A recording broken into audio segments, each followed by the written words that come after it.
So this is our new waveform monitor, but it does more than that. And so the power button is here.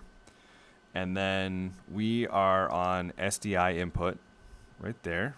And then we have these labeled as wave, hist, false, and peak. And so this is the waveform, the histogram, false color, and peaking. And so what I see is on program. And I will show you here in a second how to switch it over to a different feed. But what I see is what's on program here, but you can change that.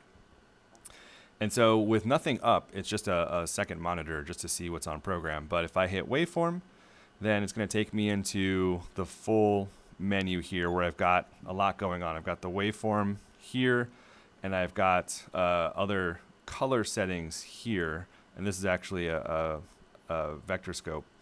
But I've got the ability to toggle here between just a basic waveform, and now I've got my histogram and the waveform and then the color settings, and then I can toggle a little bit more and I can actually get the 3 color, the RGB settings there, and then off again. So you're just toggling between these different views.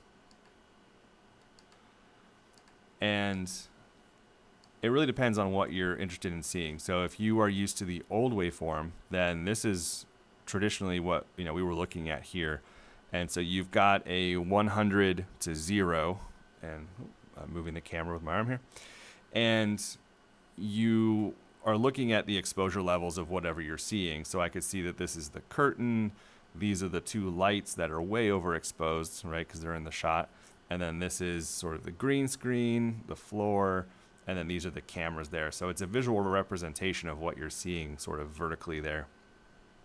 And you typically want to be, around below that 100% line. Anything over that 100% line is overexposed. Anything that's at that 0% is underexposed, and you cannot just fix it in post. And then if you add the histogram, then you have the ability to cycle through that, whether it's showing you just the exposure. And this is actually now a left or right exposure, what it's showing you left to right, and you can add the RGB and other settings there.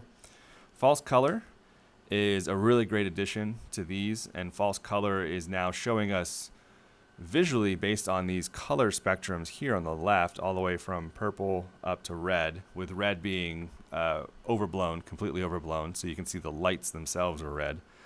And then you can see that the darker, it's a pretty dark shot here. If I turn it back off, you see everything's mostly black in the scene. So a lot of that's going to be in this darker blue area, so it's underexposed.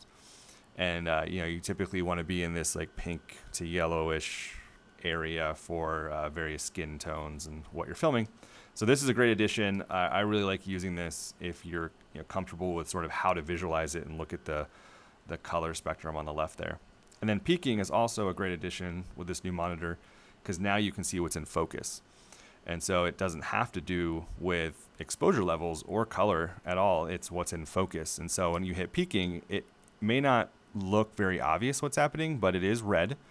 And I can see that the lights are red. I can see that like the stickers on this rolling cart are red. I can see that the wheels of this. So I can see what's in focus. So really, based on this shot, it looks like mostly everything in this studio right now is in focus. So that's a great addition there. So that's the new waveform monitor, but does way more than that, and it's a really useful tool that we now have both in Studio 1 and 2.